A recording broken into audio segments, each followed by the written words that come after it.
Okay, good afternoon everyone. Thank you for coming along to today's meeting. No members of the public.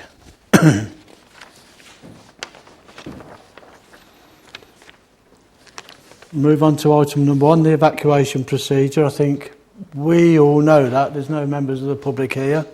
So unless the alarm goes off, if the alarm goes off, we'll treat it for real and follow our procedures as we all know them. Thank you. Item number 2 is to receive any apologies for absence. Yes, we've got apologies from Councillor Anne Llewellyn-Nash with substitute Councillor Evans.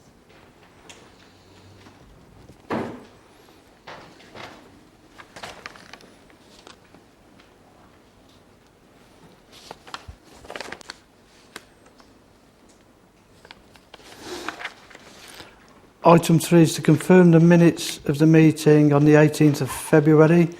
Just before I do that, can we just note that with the... I need to get this the right way round. With the substitutes, it was J Sergeant for A Sergeant. Am I right, Wendy? That's right. The apologies need to be amended. Yeah, it's just printed wrong. And... oh no, that's on the next one. It's all right. Item 4, to receive any declarations of disclosable or any other interest in accordance with the Code of Conduct. Councillor Evans. Thank interest, but I'm now employed by the House of Commons. Commons. Okay, thank you.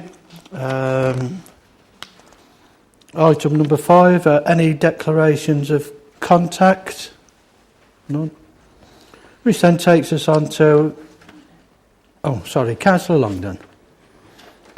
An email from Councillor Kazane. I thought everybody had it. Oh, I think... yeah, that seems to ring a bell with me, but it doesn't seem that every member has... I can't remember receiving one, Chairman, but I may well have. Maybe if we just record it, I don't know. There's some members having been contacted by Councillor Kazane. I'll have to have a look in a minute. Which takes us on to our only item tonight, which is the land at Tunnel Road, Nuneaton. And shall I just say before you start, Darren? Yeah. Members may have noticed it when they've read the report. On the last page of the report at the top, there's not. It says blah blah blah that to meet the needs of the occupants by including. It should have been a full stop at the end of needs, and it's on the addendum as such. And also on the addendum is a slight variation to the schedule of conditions. Okay, Darren, thank you. Thank you, Chair. This application is for the landscaping reserve matter relating to the earlier outline approval at the land north of Tunnel Road, Nuneaton.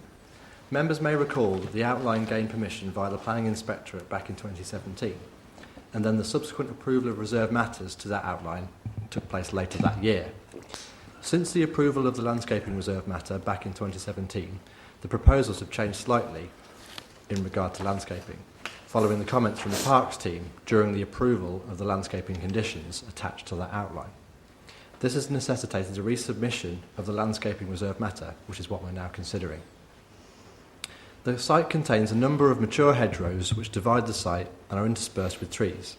To the south of the site are the rear gardens of the two-storey Victorian terrace properties and semi-detached houses which run as a ribbon development along Tunnel Road. The 0.92 hectare site is a single paddock, mostly recently used and I believe still used for the grazing of horses. The site has several semi-derelict single-storey buildings currently used as stables or for storage. These are proposed to be demolished as part of the outline, which obviously already has approval.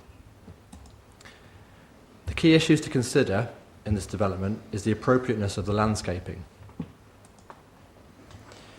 NBBC Parks were consulted and have no objections to the landscaping scheme. Some conditions on the outline already referred to the landscaping elements of the proposal and echo what is being proposed here. Overall, it is considered that the landscaping to be provided on site is acceptable. In conclusion, the reserved matter for landscaping submitted here is considered to be acceptable. It is therefore recommended for approval as detailed on the agenda and the addendum. Thank you, Chair.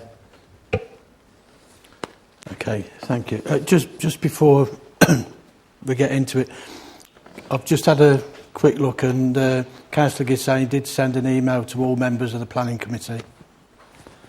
Okay, right, so if we just note that.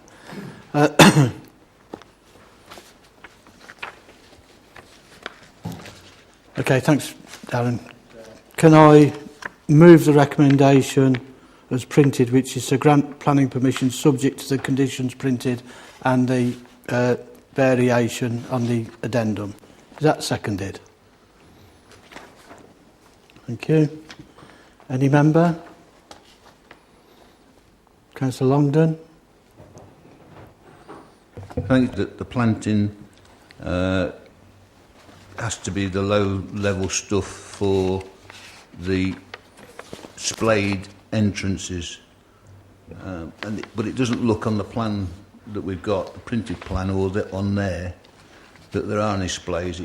There's just a curve on the pavement, so I don't know what they mean by which splays they're talking about, or if there are any splays at all. It just looks like a straight in and out entrance to me. Thank you, Chair.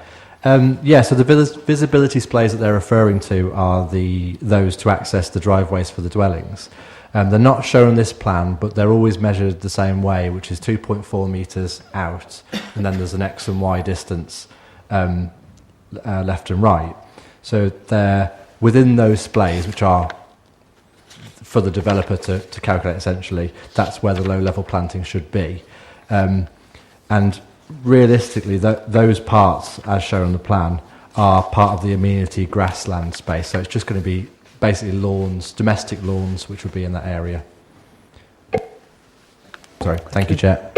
Any other member? No? In that case, the recommendation is to grant planning permission subject to the conditions printed. All those in favour? Okay, thank you. That's unanimous. Against and abstentions now. I don't have any urgent items, so thank you for coming. Declare the meeting closed.